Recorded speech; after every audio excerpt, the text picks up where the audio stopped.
अस्सलामुअलैकुम। जमात हफ्तुम मज़मून रियाज़ी। आज हम ब्रिज कोर्स के बारे में मालूमात हासिल करेंगे। तुलबा के लिए हिदायत। तुलबा से गुफ्तगू। अज़ीज़ तुलबा, गुज़िश्ता बरस आपने ऑनलाइन और दीगर ज़राए से अपनी तालीम जारी रखी थी। आपके लिए इस तालीमी साल के शुरू में चंद अयाम तक साबका जमात की दरसियात का इआदा और इस साल की जमात के निसाब की पेश की तैयारी के गर्ज से ये ब्रिज कोर्स तैयार किया गया है। नंबर 1, ये ब्रिज कोर्स जुमला 45 दिनों पर मुश्तमिल है, जिसमें एक मखसूस मियाद के बाद जांच ली जाएगी। इस तरह कुल 3 जांच ली जाएगी। नंबर 2, गुज़िश्ता तालीमी साल में आपने वाकई क्या सीखा, ये समझने के लिए और आइंदा जमात की दरसियात को समझने के लिए ये ब्रिज कोर्स मुफीद साबित होगा। नंबर 3, इस ब्रिज कोर्स को दिनों की तरतीब के लिहाज से मुकम्मल करें। नंबर 4, इसमें दिनों के लिहाज से तैयार करदा अमली काम व सरगर्मियाँ दी गई हैं। आपको चाहिए कि मनसूबाबंदी के मुताबिक अमली खाके को मुकम्मल करें। नंबर 5, अमली खाका मुकम्मल करने में कोई दुश्वारी पेश आए तो अपने उस्ताद या सरपरस्त की मदद लें।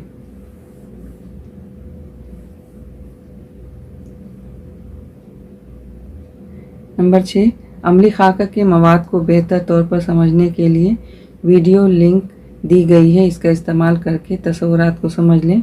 नंबर 7, दी गई मनसूबाबंदी के मुताबिक जांच को मुकम्मल करें। जांच मुकम्मल होने के बाद अपने उस्ताद से इसकी कद्र पैमाई कर लें। आखिर में दी गई जवाबी फहरिस्त से अपने जवाब की तस्दीक कर लें। नंबर 8, कोई बात समझ में ना आए या मुश्किल महसूस हो तो उसे समझने के लिए अपने उस्ताद या सरपरस्त की मदद लें। इस ब्रिज कोर्स को बहुस्न खूबी मुकम्मल करने के लिए दिली मुबारकबाद। आइए आगे चलते हैं। ब्रिज कोर्स का पहला दिन हम देखने जा रहे हैं। यहाँ पर तालिब इल्म का नाम लिखना है। मज़मून दिया हुआ है ज्योमेट्री, और इसकी जगह आप रियाजी भी लिख सकते हैं। ज्योमेट्री के बुनियादी उसूल। ज़ैली अज्जा दिया हुआ है नुक्ता, ख़त, क़ता, ख़त। इसकी मालूमात हासिल करनी है। सबसे पहले है नुक्ता। नुक्ते को छोटे से निशान से दिखाया जाता है।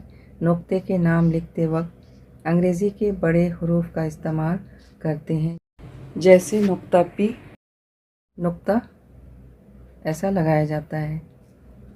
आगे देखते हैं। ख़त, कागज़ पर ए और बी दो नुकात लीजिए, जैसे यहाँ पर दिया हुआ है नुक्ता ए, नुक्ता बी। उन्हें नाप पट्टी की मदद से मिलाइए। हमें एक सीधी लकीर मिलती है जिसे ख़त कहते हैं। ये नुक्ता ए और बी है, जिसे नाप पट्टी से मिलाने पर ख़त बन जाती है। इस लकीर के दोनों जानिब से लामहदूद है, तीर की नोक से दिखाते हैं। आप देख रहे हैं यहाँ पर तीर की निशान लगाई गई है और ये ख़त जो है कहलाती है। ख़त को अंग्रेज़ी के एक छोटे हुर्फ का ख़त पर वाक़े कोई भी दो नुकात की मदद से ज़ाहिर करते हैं। एक दूसरी ख़त भी दी हुई है। यहाँ पर नुक्ता दिया हुआ है पी और क्यू। पी और क्यू नुक्तों को मिलाया गया और यहाँ पर तीर का निशान दिया गया। ये ख़त क्या है? P Q. आगे देखते हैं। यहाँ पर दो नुकात दिया हुआ है, ए और बी, और यहाँ पर डॉट लगा हुआ है। तो क़ता ख़त को महदूद दिखाने वाले दो नुकात होते हैं, है ना। जैसे ख़त में दिया है ए और बी, उन्हें इख्तितामी नुकात या सिरा कहते हैं। ख़त ए बी को मुख्तसरन क़ता ख़त ए बी या क़ता ख़त बी ए लिखा जा सकता है। अब नेक्स्ट है शुआ। शुआ ख़त का एक हिस्सा होती है, एक नुक्ते से शुरू होकर वो एक ही सिमत में आगे जाती रहती है। शुआ के शुरू के नुक्ते को इब्तदाई नुक्ता कहते हैं। जैसे यहाँ आप देख रहे हैं पी और क्यू है। ये पी जो है इब्तदाई नुक्ता है और यहाँ पर तीर का निशान दिया गया है। जैसे शुआ पी क्यू, यहाँ पर पी क्या है? इब्तदाई नुक्ता है। आइए मश्क करें। ये शक्ल दी हुई है और यहाँ नाम दिया हुआ है, ए बी ख़त दिया है, ये जी है, ई है, सी अलग हो गया है, सी यहाँ पर आना चाहिए, एफ यहाँ पर आना चाहिए। तो नुक्ते का नाम तो तमाम नुक्ते का नाम लिख लेना है, A B C D E F G, तमाम नुक्ते के नाम लिख देंगे। ख़त सी एफ और ए डी, तो ख़त का नाम है सी एफ और ए डी नाम लिख देना है।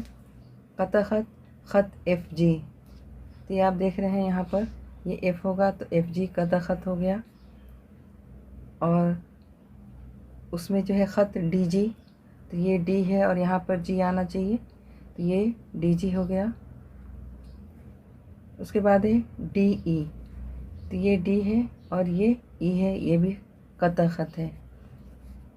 शुआ, अब शुआ में ख़त की एक तरफ तीर का निशान होना चाहिए, उसे शुआ कहते हैं। शुआ A B, शुआ ji C, शुआ ji F यहाँ पर दिया हुआ है। प्यारे बच्चों, आपको इसके अलावा भी कोई क़तए ख़त और शुआ नज़र आ रहे हैं क्या? तलाश कीजिए। आगे हल कीजिए, हल करके देखते हैं। शक्ल देखकर पूछे गए सवालात के जवाब दीजिए। दी गई शक्ल के तमाम नुकात के नाम लिखिए। तो यहाँ पर नुक्ता दिया हुआ है U V W X Y Z, तो तमाम नुक्ते के नाम यहाँ पर लिख देना है। नंबर 2, शक्ल में दिखाए गए ख़त के नाम लिखिए।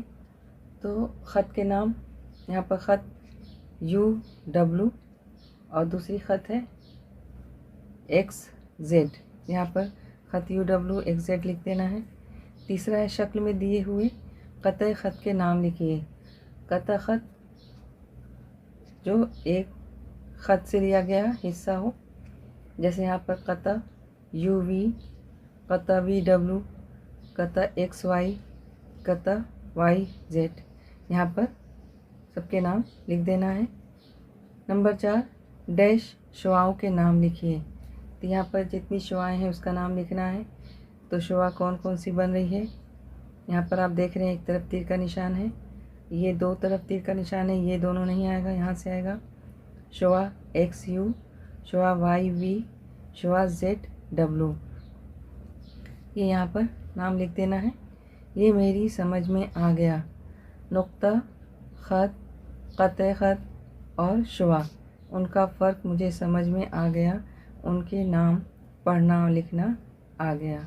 इस तरह आगे की तमाम वीडियोस के लिए चैनल को सब्सक्राइब कीजिए।